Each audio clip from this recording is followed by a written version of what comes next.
I think the difference between the third and fourth levels of development is of particular relevance to the discussion of therapy, because if I understand you correctly, it's with the fourth level, that is organized disintegration, that the third factor emerges.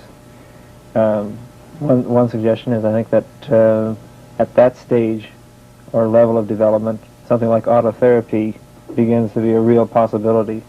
Is that accurate? Surely, very clearly.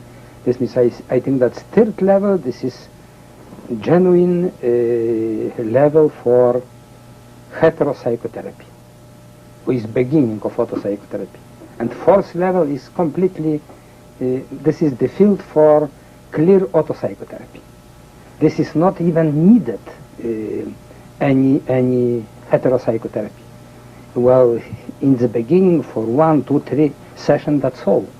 And even this will be dangerous to exercise heteropsychotherapy. It might be dangerous. Dangerous. In what way might it be dangerous? No, well, because, well, you will, if you will have some strong influence to your client, he will have tendency to a bit go back, not too much, but on the borderline of 3 and 4, and even on second level of third level, because you will treat him as a ill people. So your suggestion is that it may be impossible to engage in, say, person-to-person therapy with, or successful person-to-person therapy with, at the fourth stage or fourth level of development. Yes, you know, I think that people on the fourth level are almost, in most of cases, much more developed than than physician or psychologist, and for this reason this is even difficult to try.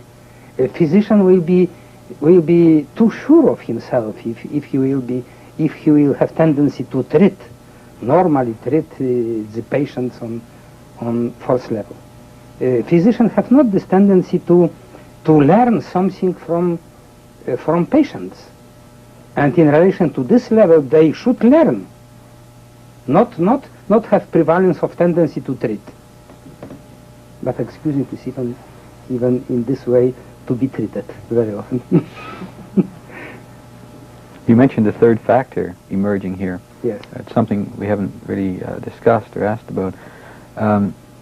The third factor emerges at the level of directive. The beginning of third factor is very clear on the third level. This means all dynamism of third level present something from third factor, but clearly developed and very strong third factor is characteristic for fourth level. What is the third factor? Well, third factor is? Mm-hmm. Well, this is, in individual experience, I can describe this as a factor with positive and negative attitude toward oneself, and positive and negative attitude toward influence of environment. This means attitude of continuous choice between some characters in oneself, negative characters and positive.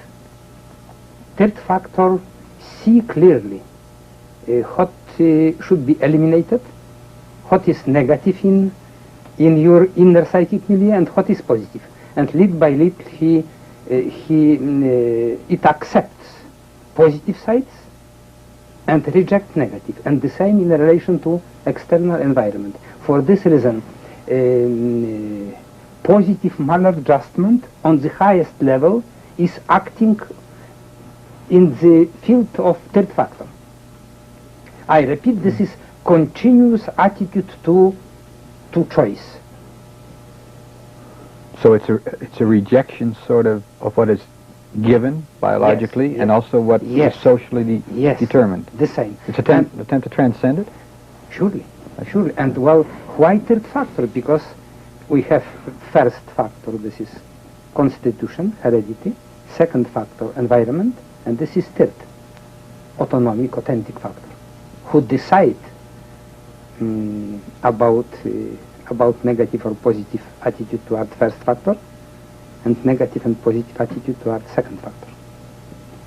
That's puzzling to me because you described the fifth level as being a level in which reintegration occurs, and yet what you just described is that the third factor is involved in the process of sort of accepting or incorporating and rejecting on the other hand. Yes. That sounds like something other than integration. It sounds like a selection process, selecting that which you would like to be or become and rejecting that which you wouldn't. Yes. In what sense is the term integration applicable at the highest level of development? Well, I think that's rejecting.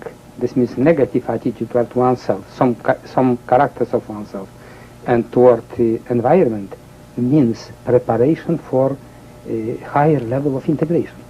Without this, we cannot understand secondary integration. And I permit me to say that I do not use the term of reintegration, because reintegration means to coming back to some of previous levels. I see. But this is secondary integration. This means higher level of integration after passing to all experience of all periods of all levels.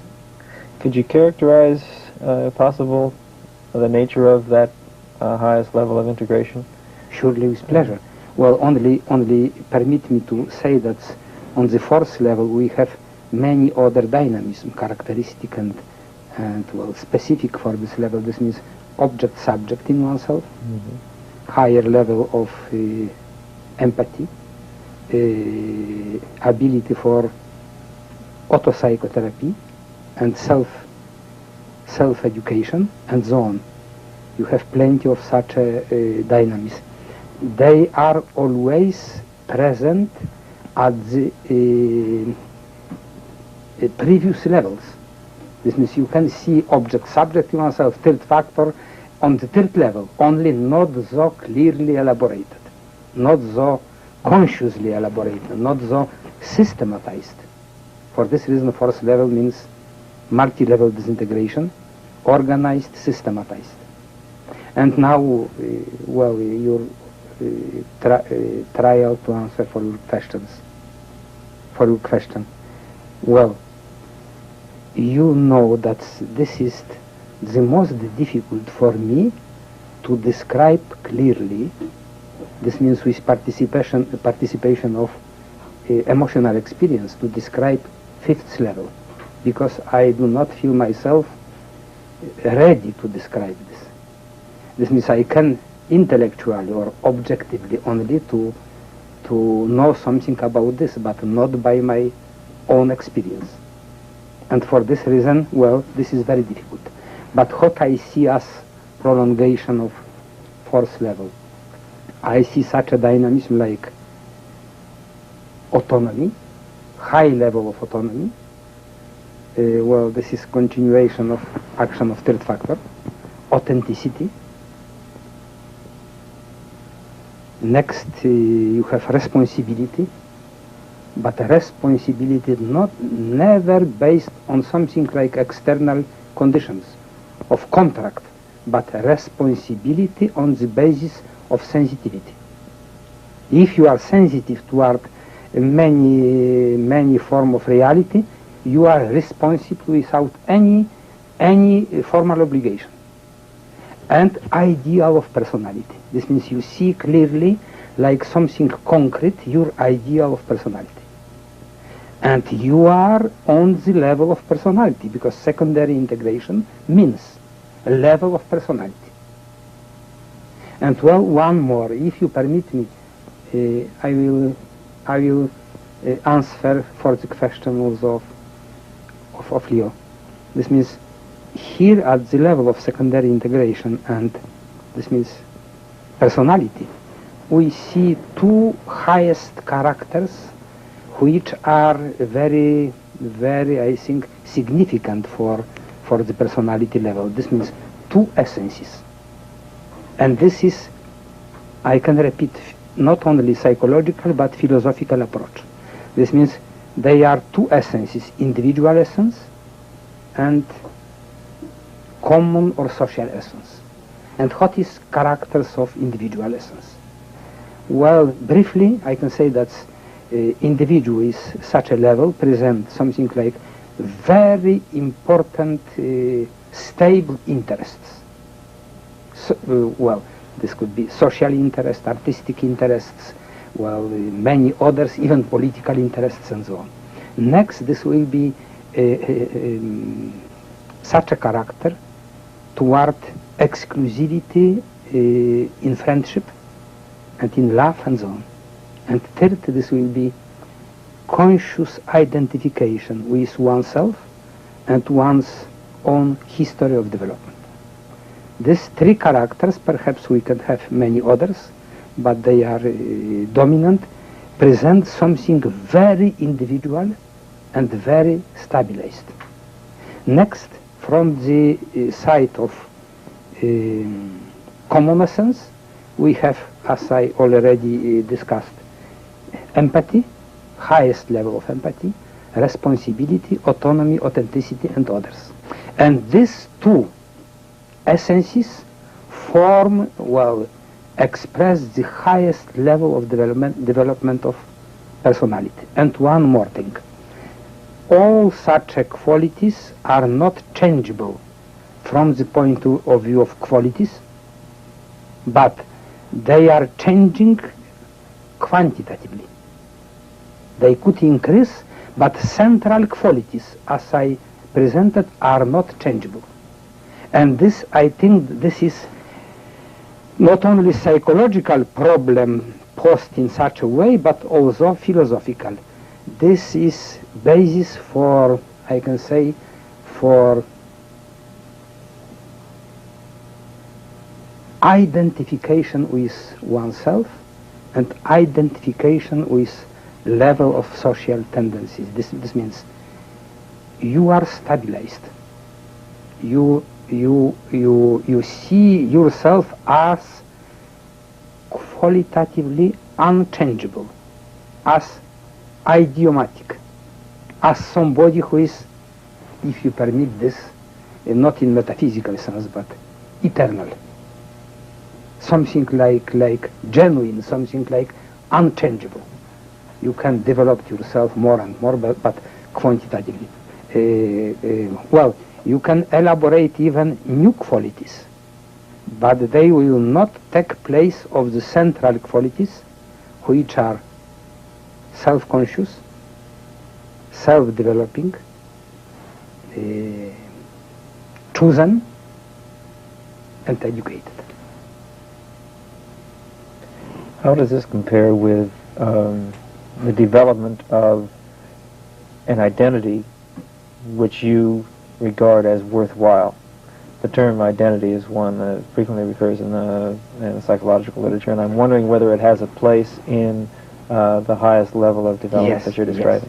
Yes. This means this will be identity with his own individual traits, essence, complete identity, and and partial identity with others. Why partial? Excuse me, please, for such.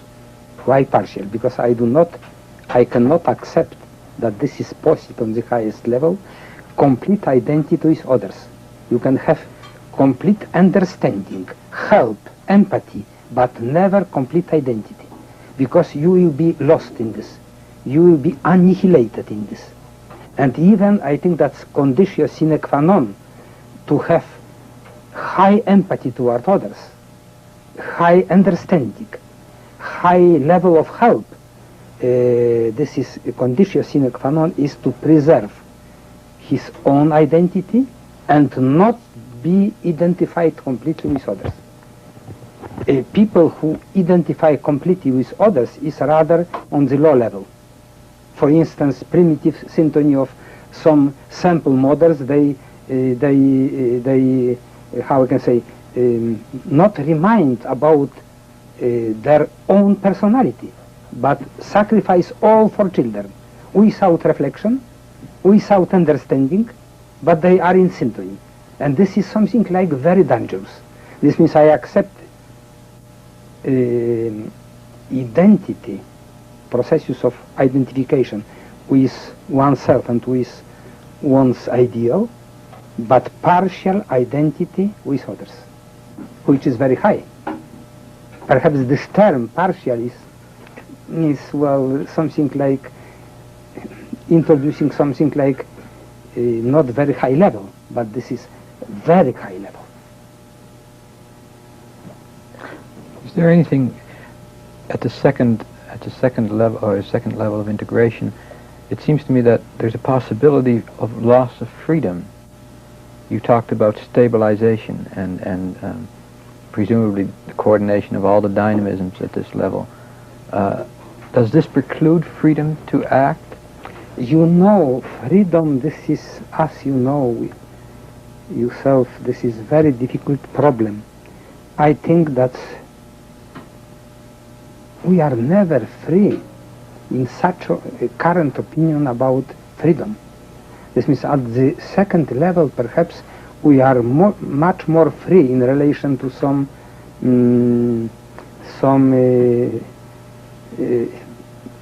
instinctive attitude, towards some emotional attitude, because we can be this and the other, go in one direction, in another direction, in third direction, and so on.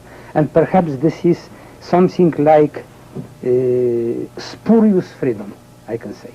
If you are passing to the third level, you begins to be less free, because you see hierarchy of aims, hierarchy of levels, and you will go in this direction. More you are advanced in this way, you accept more this way.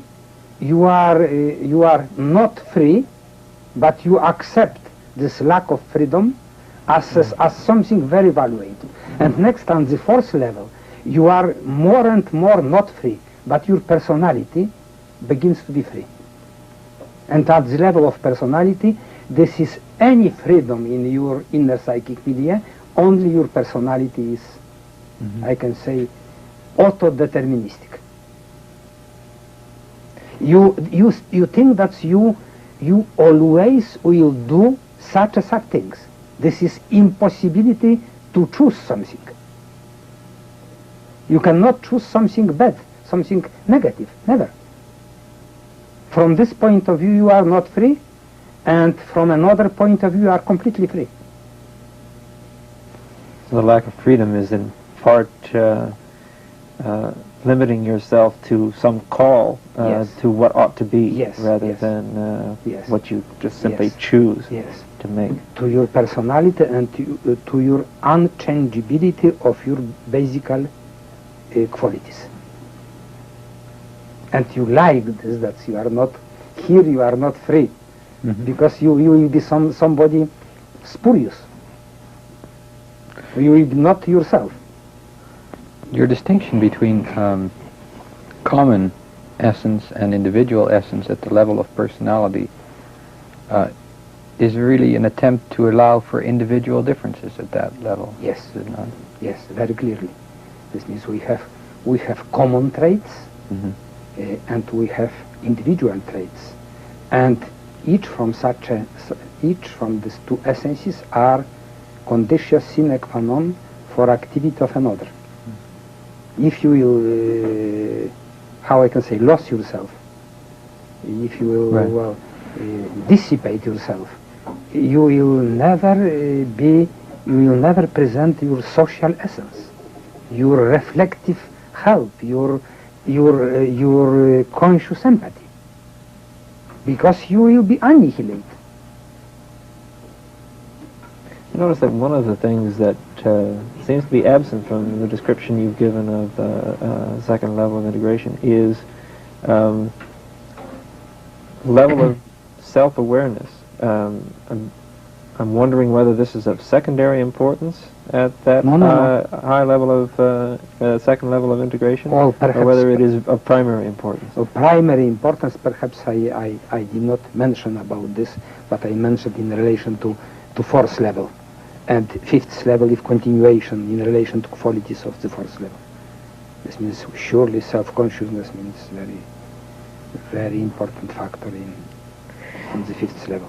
The reason I ask is that in terms of describing the goals of therapy, whether it be autotherapy or some other form.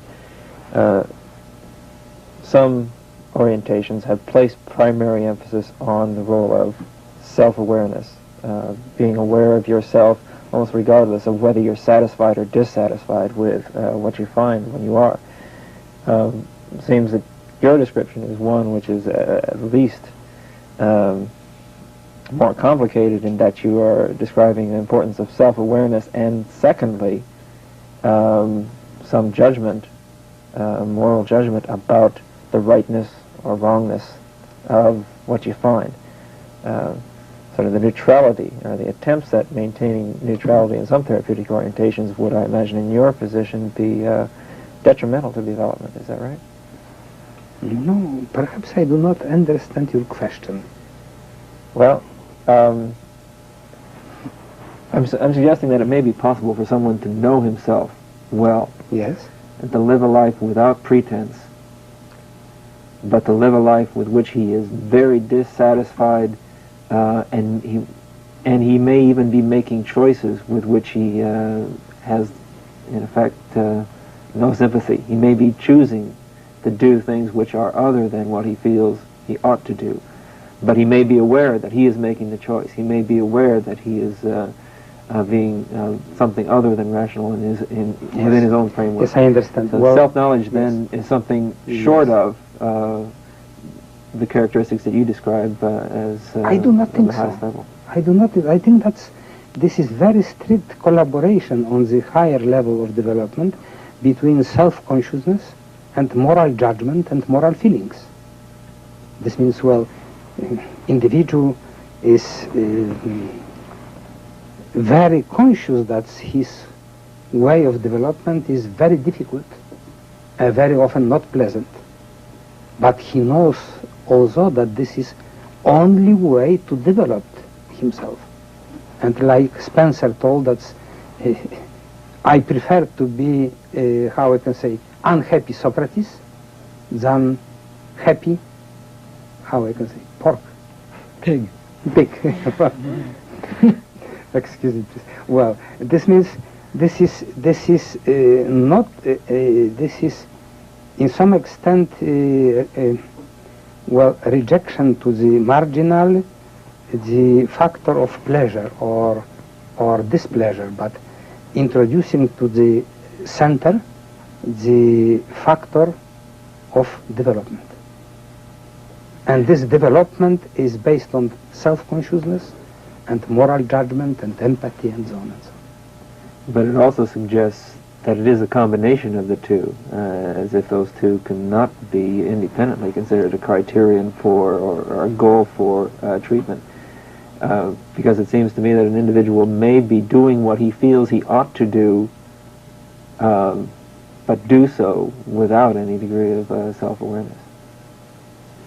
Well, I cannot. Someone who may be rule-bound. Perhaps, but you know, well, this is my experience with patients, and I think many patients, and I think that this is these two factors are on the higher level in very strict collaboration. They are not going separately.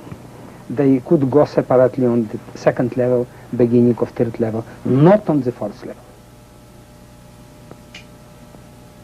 I'd like to change the topic, if I may, a little bit. What we talked about therapy earlier, and it seems to me that both your views on auto-psychotherapy as well as your views on therapy for individuals at lower levels of development implies that perhaps the psychiatrist or the psychologist are not the only ones that should be involved in therapy, that there are many others in the community that would certainly be as relevant, not only professionals, but surely also people in the family milieu in which the person lives, his friends, professionals like his teacher or social workers, perhaps. Would you like to sort of spell out the range of possibilities as to who is involved in therapy?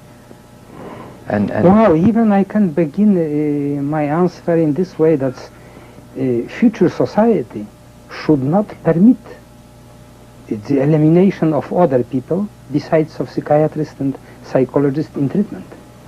Because in my opinion this is fairly dangerous, and this means that they are very isolated people who have opinion that they are specialists, but to be specialist in human personalities, well, this is very, very difficult task. And I do not think so that until now existing education of physicians, psychiatrists, and education of psychologists could give them the responsibility for human destiny. I think that and psychologists and psychiatrists should be prepared in another way as a clinical psychologist or as a clinical psychiatrist in counseling and so on. This should be a very great elaboration of new program. For instance, I do not think so that psychiatrists, after something like 1.5 years of psychology, insufficient, could understand the patients. And with knowledge of anatomy, physiology, well, they could have biological point of view. And we see the danger and the positive sides of this biological point of view. But this is not sufficient to treat human beings. For this reason, I can answer to your question that I think that kind of nurses who will be prepared in humanities, in humanistic psychology, in sociology, in counseling and so on, will have many possibilities to help physicians and even to, in some fields, to replace physicians or psychologists. The same with somebody like social workers who should be prepared in universities with fairly different program.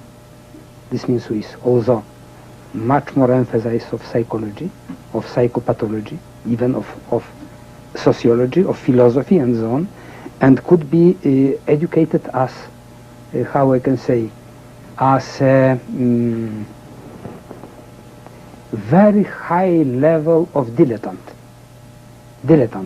I think that dilettantism with very good large preparation means something much more real, that's narrow specialization.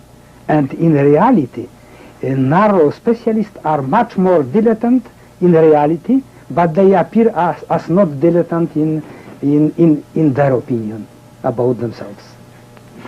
This means I think that's, well, I can say that I do not see this, but I see a very large, deep problem of changes in the program of education of psychiatrists, psychologists, and new education of such a people like social workers, nurses, and even somebody like parents who could form something like model for other parents and act through so-called positive infections. Positive infections in the field of parents' education, because, well, I cannot suppose that all parents will take such a higher level of studies. No, but through such a modeling and such a action of positive infection, this could be very great influence in education of people, and secondarily in treatment and in a different attitude of the parents toward children, nervous children, psychoneurotic children and so on. There are so many, so terrible errors in the field of family life, in the field of school life, and, well, in the psychiatric and psychological activity. This should be changed, and fairly radically. I know that I will not see such a changes. This is long term, but this is necessary. We are here on the very low level, excuse me please for such, and in all countries, in Europe and and in the United States, and here and in many countries.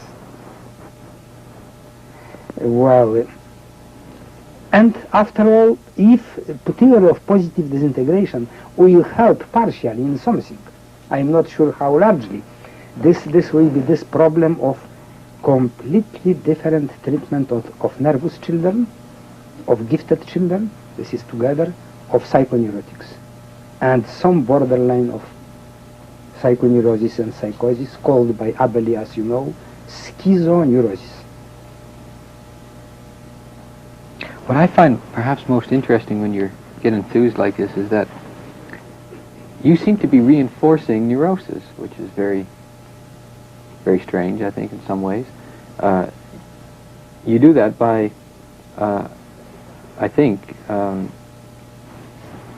giving the patient or your friend the kind of reinforcement that is for behavior that is sometimes considered undesirable. For example, taking an obsessive neurosis, you will support the obsession.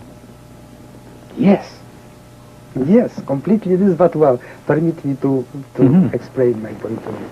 Well, this is reinforcement, but in the same time, reinforcement of self-consciousness and reinforcement of feeling of the role of psychoneurotic in development.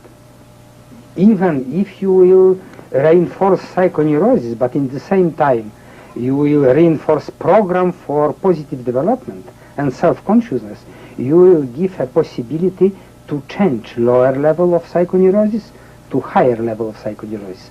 And higher level of psychoneurosis means healthy, the higher level of health, in my opinion.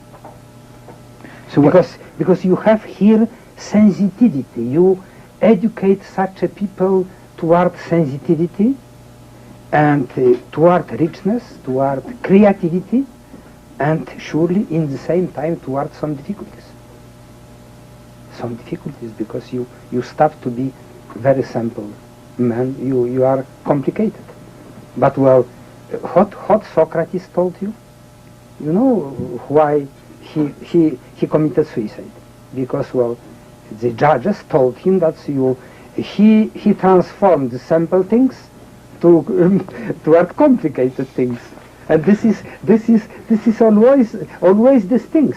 You know that in our behavioristic psychology, excuse me please for such a small critics, this is always the tendency to go from more complicated to more simple, and this is tendency to explain more complicated by more simple, and this is always contrary. You can explain much more simple but much more complicated, and well, this is the problem. And I do not see any possibility to resolve such a problem like besides of this way of reasoning and this way of observations. I think that society could give much more attention and much more respect to mostly of psychoneurotics, and to stop to respect strengths of primitive attitude in relation to psychopaths. I repeat this not for my imagination, but I see very clearly and very really the danger for society of such a combination. Well, part of the problem, it seems to me, is one of deciding how to select people who might be in positions to offer therapy. We talked a little bit a few minutes ago about some of the differences in training of those who are involved in therapy or in positions where therapy is possible. How could we select individuals for who are planning to become therapists or hoping to become therapists? Who would be the most effective in that role? Yes, well, I permitted here for first time in my work to give in this book something like evocation, how I can call this, to psychoneurotics. Something appeal to psychoneurotics. Right. This is something, this is not scientific, this is very literary, but I was thinking many times and I decided to say this. And here you have one verse, well, big written psychoneurotics, among others, that you are treated in the place of treating others. Well, why I am going in such a way? This means I think that's this is erroneous way to reject very often nervous people and psychoneurotics from the field of psychiatry, of psychology, of priesthood, and so on. I think that they are most valued people only. You should accept the candidates from a higher level of psychoneurosis. This means with self-consciousness, with empathy and so on. And I think that such a people will be the most valued. And how to select such a people? Well, I do not think that methods used by positive disintegration are sufficient. Never. But I can demonstrate from time to time, if I could have possibilities to demonstrate that even such a methods give something like fairly clear diagnosis of personality development. This means biography with diagnosis of dynamism characteristic for each level. Next, they will be, well, test with verbal stimuli. Next, Rorschach with interpretation from the point of view of positive disintegration. And I use neurological examination, interpreted from the point of view of levels. Not sufficient test, not good test, but giving some hypothesis verified by this three test. And even interview elaborated in a special manner. And I think that's all such methods, together with some period of observation of candidates, and with utilization of other tests of intelligence and so on, could give you something like medium for diagnosis and for selections, but not sufficient, surely not sufficient, but many times more valuable than nothingness. And we have, from the point of view of selection, from the point of view of personality, we are at the level of nothingness. We can give something like diagnosis of intellectual development, intelligence, surely, psychomotor development, but in relation to personality, well, they are multifactors, multifactorial diagnosis, but I do not think so that such methods could give diagnosis of personality development. You are not opposed then to other forms of therapy after you've selected the type of people whose development is such that they're subject to autopsychotherapy or therapy through positive disintegration. You're not opposed to drug therapy, behavioristic therapies, group therapies, as long as they select their clients very surely, carefully. Never. This means I see clearly that in some fields of anxiety, for instance, phobias, this means mostly caused by something like shocks, like external difficulties and so on. Behavioristic therapy could be very good. In some troubles, neurotic troubles in the field of sexuality, psychoanalysis could give some good results, one-sided but good results. For instance, I use very often together with my therapy relax therapy of Wśród. And well, so-called mirror therapy. Also, I use even very often not orthodox psychoanalytic therapy of sześć. You have heard of this? Sześć. This is Swiss physician, psychiatrist, who is not orthodox, but after all, her basic approach is to permit to schizophrenics to be in, to stay in schizophrenic worlds. Not to hinder them, not to stop, but through help, through love, through empathy, to give possibility for the patient to be oriented little by little in the value of schizophrenic world and in the value of so-called real world. And this combination could help. And I use very often additionally this method. This means I am nothing to do with one way only of therapy. But well, surely this is one of central therapies in my treatment, or even I can say central therapy. But this means not that I reject or not use many others. I use very often relaxation therapy of Schultz.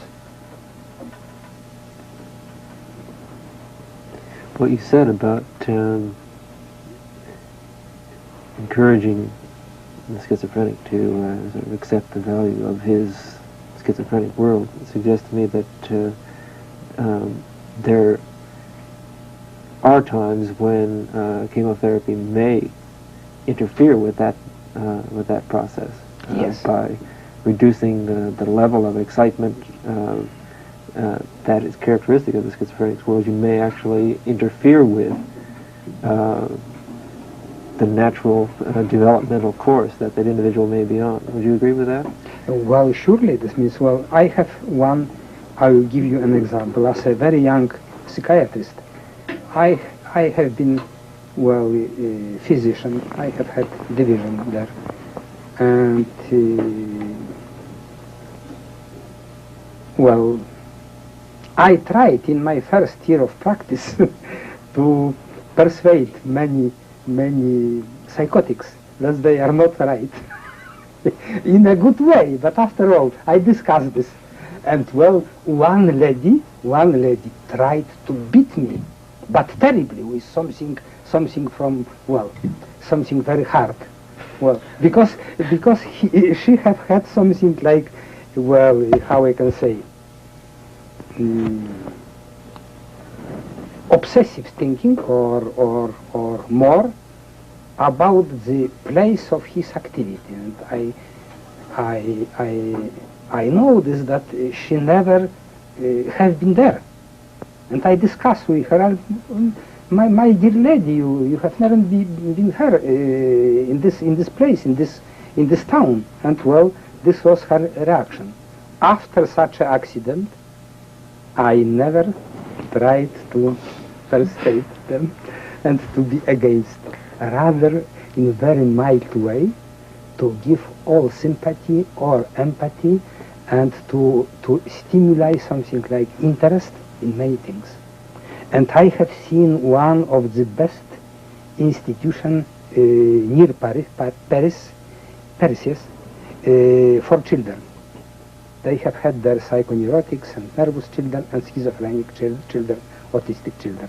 And the method was like this, that they never introduce autistic children in something like strict stereotypic regime. Never ask them to be subordinated. They permitted them to be with animals, with trees, with gardens, with flowers, with all possibilities.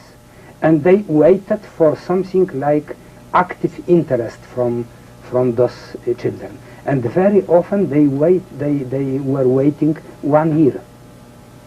But they were always ready to help, always ready to be much more open. And this was, I think, the best method, and I have seen results. This means not any stereotype in relation to treatment of such a children.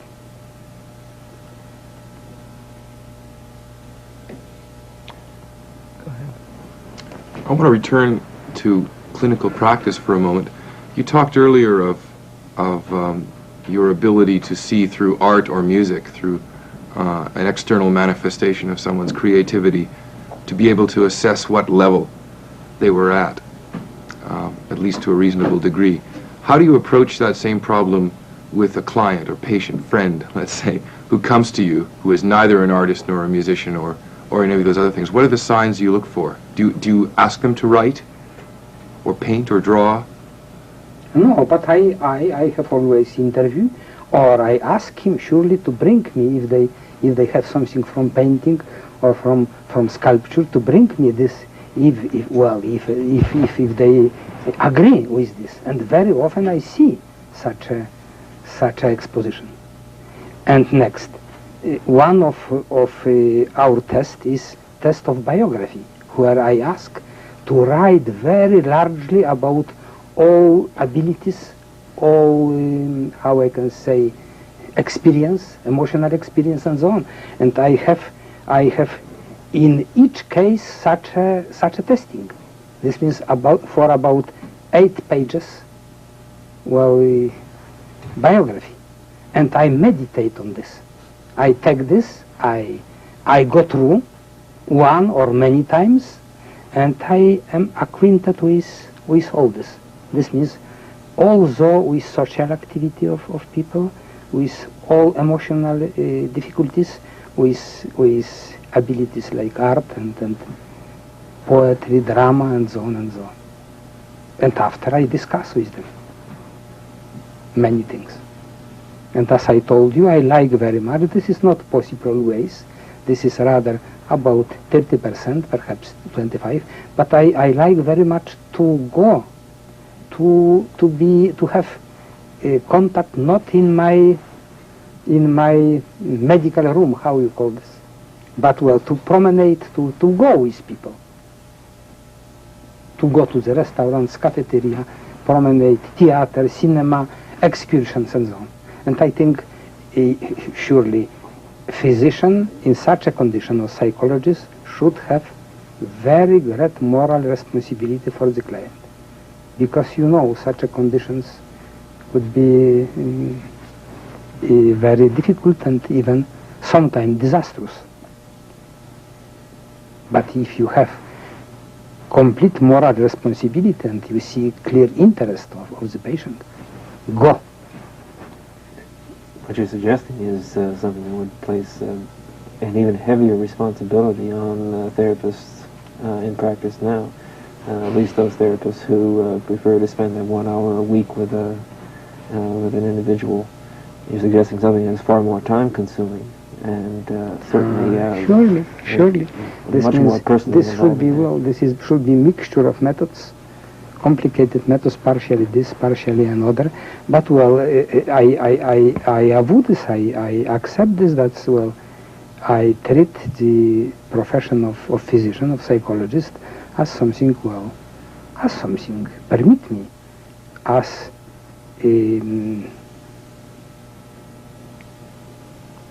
as something clearly idealistic. Idealistic in the concrete sense, never abstract. Well, money is money. We should have money. This is necessary, but this is not first problem.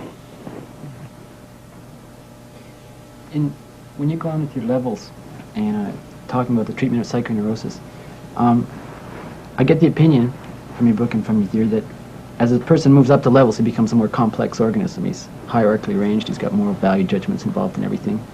And I'm drawn to an analogy with some methods of treatment where they say, well, this is obviously a case where you just can't handle the degree of the complexity, so we'll give you some drugs, and we'll lower down the degree to a point where you can handle it. And then after I will take that away and go back up. And I was wondering if you ever used that. Surely. Periodically, always. Always, only, this kind of treatment with self-consciousness, that's, well, will evacuate something like memory of experience of history of development, which present something like great difficulties and so on, presented by physicians. This is something terribly bad, like lobotomy. You know what was with very many creative people after lobotomy. They became vegetative beings completely, like almost idiots. And from creative people you became somebody like this. And well, this tendency to annihilate memory in history of individual means something periodically. This means something perhaps sometimes good. But to reject this very frequently, evacuate this very frequently, or for long time of duration, this is method of dehumanization. Is that Dehumanization? Wait. Without any respect toward human being.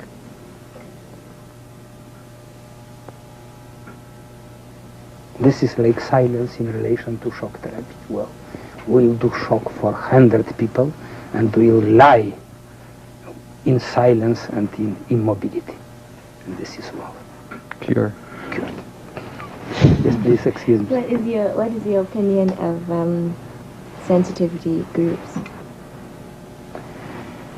Well, I ask always sensitivity toward what, in relation to what, and for what, for which aim sensitivity, or sensitivity toward, for instance, as I think I told you, sensitivity toward perversions, sensitivity toward criminality, sensitivity toward drug addictions, sensitivity toward brutality. And this could be sensitivity, elaboration of sensitivity toward empathy, toward good psychological relation with others, toward responsibility, toward social, large social relation. Surely such a sensitivity treatment is very positive. But we should ask always, what means sensitivity group? And you should even ask for a characteristic of this concrete group which introduce sensitivity therapy. What means sensitivity in this case? If we can go back a minute to the idea of second integration again. In my mind, a dichotomy comes up. Part of me says, is reminded by the statement that Fritz Perls made when he said, I don't want to have a character, because that implies stagnation. And the other part of me, when thinking about a person with personality, like on the second level, is that, well, I've made all these decisions already, therefore I don't have to go back and look at them. I can go farther on and do others. Can you comment on which approach is more valid to what you're saying? No, well, I think that's I answered in a different way for such a questions with my characteristic of elaborating of two essences, social and individual. Personality means something not analogous to character, but after all, this is the highest level of organization of human being. And well, you cannot reject your personality. You cannot say, well, I do not want, like Perl told in relation to character, I do not want to have personality. This is impossible. If you are going toward personality, you accept this personality, even with all difficulties. This may seem like carrying your theory a little far, romanticizing it. I'd like you to comment on what happens at the point of a physical organism's death in regard to its personality. Like, is this related entirely to physical existence, the idea of personality? Oh, this is a special question. If you want my private opinion, yes, I can give you. I prefer surely to speak not in such a conditions about this, but, well, I have not here any elaborated point of view. I can say that my need for empirical answers, for very experimental and empirical answers are so strong that even if I have something like fairly large and deep experience, I do not accept such experience as sufficient. This means I can say you that I have many experience in this field, but they are not sufficient to answer in a good experimental empirical way. Perhaps in time of death, some people will have something like empirical approach. Even I think that in the future we will have some people, they will want to demonstrate for a group of friends what is it in time of dying. If they could have something like self-consciousness, something from these moments. Well, I have had some practice here as a young physician. I liked very much to assist the dying people in hospitals in Geneva. And I observed all this, and I have seen, well, very great, very very significant difference of the state of self-consciousness at time of dying. How many times I heard well that the last words was I love you forever. How many times? This is something. But perhaps this will be much more profitable to hear something like description of the state, even fragmentary, how it is. And I think that in the future we will have something. We will have something like courage to develop such a potential, and not a very high courage in aggressivity and in wars and so on, but this kind of attitude. Have you arbitrarily assigned age groups, as to attaining these levels of? Surely, madam. Only I occupied myself with levels, partially independently from the age. But even this is very possible at the age of adolescence and adulthood. But this is very possible in nuclei to observe such a levels even at the age of 3, 4, even 2.5, and until the period of puberty. This is possible, but this will be rather fragmentary, not very strict. So how would you account for children who have been described as geniuses, at a very young age, like even before adolescence? No, well, surely we can see very clearly such a nuclei for genius, and even this will be much more difficult in children to observe something like nuclei for personality development. This is much more easier to observe in genial traits than personality traits, but both are possible. For instance, you know that many musicians presented very high ability to music at the age of 3, 4, 5, even in field of dance. Surely. Psychoneurotics do hold the hope for the world. I am. Well, this I am sure. But I repeat that this term, interneurotic and intraneurotic differences of level of functions, try to answer for such opinion that, well, Dabrowski sees in neurotics always very great creativity and so on. And so I can say that in my work, I can say that, well, on the basis of biographies, I will come back at the next session. About 97% in eminent personality was neurotics, psychoneurotics, or even borderline psychosis or nervousness. And in my research work, not the same, but near to this. But I cannot say contrary, that all psychoneurotics are gifted. No. I can say that almost all very gifted are psychoneurotics, but not contrary.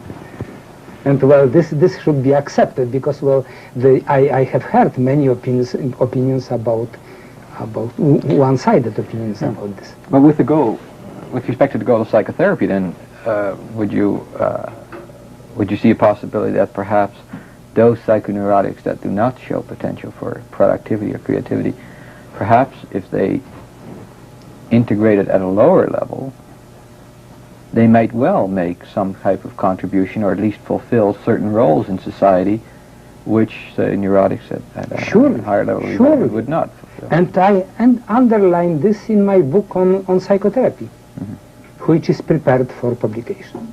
Surely, in some cases, yes. Perhaps if you see not too much possibility for creativity, for further development, and you have in some psychoneurotic very unpleasant feeling, And if you see that they are searching for something like primitive integration, more primitive integration, you should do this. Why not?